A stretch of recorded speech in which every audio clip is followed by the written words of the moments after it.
I still look at the faded wallpaper in my current apartment and think about that attic. The air was so thin up there, smelling perpetually of dust and old mothballs, and the only window was a tiny angled cutout that showed a miserable sliver of the sky.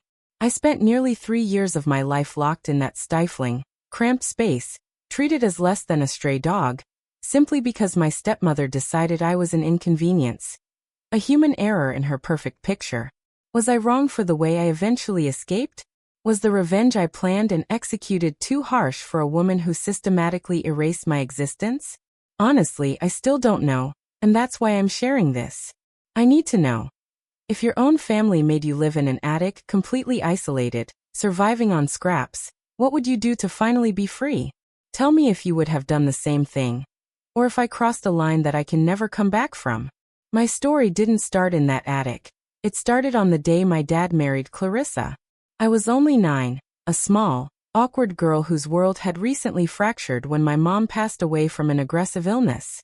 My dad, bless his heart, was lost. He loved my mother fiercely, and I think he believed marrying Clarissa, this beautiful, outwardly warm woman, would put the pieces back together for both of us. Clarissa already had 2 children, twins named Bethany and Brandon, who were a year older than me. From the outside, we looked like the perfect blended family: Dad, Clarissa, and the 3 kids. But the moment the door closed after the wedding reception, Clarissa's mask slipped off and shattered. It was like living with a celebrity who suddenly reveals they hate their fans. The performance was over. She had this unsettling way of looking at me, not with malice at first, but with a cold analytical scrutiny, like she was calculating the exact cost of my presence in her life. The twins, of course, mimicked their mother, turning from slightly reserved to openly cruel within weeks. The small, petty things started first. My toys would disappear, my school books would get accidentally stained, and I was always the one blamed for every minor mess. My dad, worn out by grief and focused on keeping his new wife happy, rarely noticed. And when I tried to tell him, Clarissa would masterfully twist my words, shedding perfect, silent tears and saying things like, "Oh, Daniel, the poor dear is still grieving and struggling to adjust. I'm doing my best, but she's just so resistant to our family unit." The house we lived in was large and lovely, but the atmosphere was suffocating. I went from having my own brightly painted room to sharing a crowded space with Bethany, who made it clear through constant passive-aggressive digs and the strategic placement of her things that I was unwelcome. But even that was too much for Clarissa. When I turned 12, 2 years after the wedding, she made her move. She announced to my dad, with a sickly sweet smile, that the twins needed their own space, now that they were growing up, and she proposed turning the dusty and used attic into a creative studio for me, a place where I could find my own quiet haven. My dad, who was often traveling for work by then, thought it sounded quaint and charming. He even helped set up a small, rickety desk and a single mattress up there. The attic wasn't insulated. It was freezing in winter and an absolute oven in the summer. It had no proper closet, just a built-in chest of drawers that smelled moldy, and the only bathroom was 2 flights down on the main floor. The studio quickly became my prison. Clarissa's control was subtle at first. She'd say, "Darling, why don't you do your homework up in your quiet space? It's so distracting down here." Soon, those suggestions turned into commands, and then a horrifying routine. I was allowed downstairs only for school, and a tightly scheduled 30-minute dinner. If I was a minute late, the meal was already cleared, and Clarissa would simply shrug. "Oh, you missed it. Better luck tomorrow." The twins loved the situation. It gave them free rein of the house and a new, terrible game. Hiding my food. My dad would leave money for groceries, but Clarissa would buy only enough for 4 people, not 5. My portions became microscopic, and many nights, I went to bed with a gnawing hunger, listening to the muffled laughter from the living room below. School became my only respite, but even that was complicated. I couldn't shower regularly. Clarissa locked the bathroom door after 7 a.m. And I had to wear the same clothes over and over because she refused to let me use the laundry room, claiming I was too wasteful with water. The shame was a constant, heavy weight. I started failing classes because I couldn't concentrate on an empty stomach, and my teachers began to notice my increasing isolation. But Clarissa was a master manipulator. When the principal called, she would put on a magnificent performance, detailing how my grief had spiraled into behavioral issues, and how hard she was working to help me, ensuring everyone believed I was the problem child. The physical and emotional toll was devastating. I developed a persistent cough from the dust and poor air circulation. My clothes hung on me, and I lost all my spark. One night, I found a half-eaten bag of crackers that Bethany had hidden under her bed.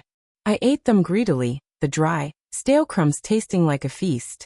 That was the moment I realized the depth of their depravity. They weren't just neglecting me. They were actively delighting in my suffering. They wanted me to disappear. And it was around this time, when I was 15, that I found the key. It wasn't the key to the main house. Clarissa had started locking the attic access from the outside before bed, but the key to the small, unused storage closet adjacent to the attic. It was rusty, tucked away in an old sewing kit my mom had left behind. The storage closet shared a wall with my dad's home office. The air in that little room was almost as bad, but it was a gateway. I started sneaking into that room at night, after Clarissa had locked me in. I discovered a forgotten, ancient laptop in there, covered in a thick layer of dust. It was password protected, but after weeks of trial and error, I used my late mother's birthday and it opened. It was a relic, running on outdated software, but it had Wi-Fi access. The world opened up to me. The isolation had been the worst part, and suddenly, I had a connection. I didn't use it for games or social media.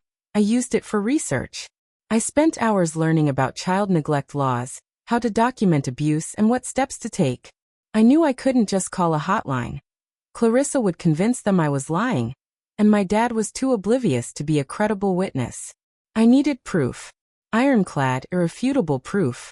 I started with a small, discreet journal, which I wrote on the laptop, detailing my daily routine. The lack of food, the forced isolation, the emotional abuse. Then, I found a way to use the laptop's webcam. It was tricky because of the angle, but I managed to prop it up to record the door to the attic. My main goal was to record Clarissa locking me in, and more importantly, to record her comments. She often stood outside the door and delivered a final, cruel parting shot before turning the key. I had to wait for the perfect moment. I spent almost 6 months documenting everything. I took photos of the meager, often spoiled food I was given. I took time-stamped pictures of the attic space, especially the one tiny window. I even managed to record a conversation between Clarissa and Bethany where they were laughing about how fragile I looked. It was a mountain of evidence, but I couldn't risk leaving it on the old laptop. I needed a way to get it out. So that's the situation I was in. A 15-year-old girl, essentially a prisoner, starving and isolated, but armed with a secret, a forgotten laptop, and months of damning evidence against the woman who was supposed to be her family. I was terrified of being caught, but I knew I couldn't survive another year in that attic. I had to make a choice. Risk everything to expose Clarissa or continue to waste away in that prison. Before I tell you what happened next and the terrifying, risky thing I did to get the evidence out, I want you to pause and comment below what you would have done in my shoes. Would you have waited for the right moment? Would you have tried to reach out to someone you knew, risking that they might tell Clarissa? Or would you have gone straight to the police with what you had, hoping they'd believe you? My chance came during a long weekend when Clarissa took the twins to visit her sister, and my dad was out of town on a business trip. She locked me in, of course, but she left an old, cheap external hard drive in the storage closet. I risked everything and plugged it into the laptop. The data transfer took hours. It felt like an eternity, but I got every single photo, video, and journal entry off the laptop. The next step was the most dangerous. I knew Clarissa had a security system, but it only covered the main floor. The attic window was small, maybe 2 feet by 2 feet, and it was 3 stories up. I couldn't climb down. Instead, I remembered something my dad had told me about the house's old structure. The garage had a flat roof connected to a small ornamental balcony outside the main bedroom. I could get to that balcony through the attic access, but only if the main door wasn't locked. The only way out was the tiny attic window. I wrapped the hard drive in an old sock, tied a long length of thick, and used rope from the storage closet to the radiator, and slowly, painstakingly, lowered the drive out the window. It landed squarely on the flat roof of the garage, A terrifying thud in the dead of the night. I had to hope it wouldn't roll off. I spent a sleepless night, and the next morning, as soon as the sun came up, I unlocked the attic access from the inside using a carefully crafted piece of wire I'd been working on. A trick I learned online. I crept downstairs. My body was shaking, and the floorboard seemed to scream with every step. I made it to the garage and retrieved the hard drive. My destination was the only person I knew I could trust implicitly. My maternal grandmother, who lived an hour away. I packed a small backpack with the hard drive, my journal, and a few pieces of clothing, then slipped out the back door, walking for nearly an hour to the nearest bus stop. It felt like walking out of a tomb. When I showed my grandmother the evidence, she didn't need convincing. She wept, holding me tightly, horrified by my skeletal frame and the absolute terror in my eyes. She didn't call the police right away. Instead, she hired a lawyer who specialized in family law and abuse cases. This was the revenge part, the carefully planned move that I still question. The lawyer advised us to wait until my dad returned, and then, during a family dinner, we would confront Clarissa. My grandmother flew into town, and together with my lawyer, we arrived at the house just as my dad was walking in the door. The look on Clarissa's face when she saw me, well-fed and clean, standing next to my grandmother and a man in an expensive suit, was priceless. It was pure, unadulterated shock, quickly replaced by a flicker of rage. The confrontation was explosive. My lawyer calmly laid out all the evidence. The time-stamped photos, the video of her locking me in, the audio recordings of her cruel remarks, and the doctor's report detailing the malnutrition and health issues caused by the neglect. Clarissa tried to spin the narrative, screaming that I was an ungrateful liar, a disturbed child, but the cold, hard evidence was undeniable. My dad was speechless, his face a sickening shade of gray. He didn't defend her.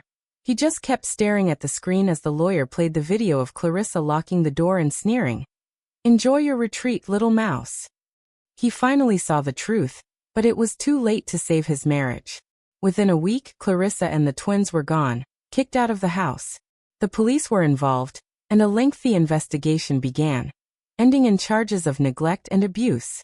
My father, devastated and humbled, spent weeks apologizing, but the trust was broken. He had failed me when I needed him most. The aftermath wasn't a clean, happy ending. I went to live with my grandmother permanently. Clarissa was sentenced to community service and probation, a sentence that felt ridiculously light given the years of torment. But the public humiliation and the irreparable damage to her reputation were perhaps the truest form of justice. Bethany and Brandon were forced to reckon with their actions, and were deeply shunned by their school and social circle. My father and I have a strained but healing relationship. He finally understands the full scope of what happened, and he supports me financially and emotionally, but I can't live with him yet. I'm focusing on my health, my grades, and finding my own voice again. The scars, both physical and emotional, are still there, but they are fading. That small, dark attic now represents not my prison, but the crucible where I finally found the strength to fight for my life. I may have had to lose a family to save myself, but I would do it again in a heartbeat. The biggest lesson I learned is that silence is the biggest weapon of the abuser. You have to find a way to make noise, even if you're locked in the smallest, darkest corner. I'm grateful every day for that tiny laptop and the courage it gave me. If you've ever been made to feel small or unseen, know that your voice is your power. Like this video if you were on my side and think I made the right choice by exposing Clarissa.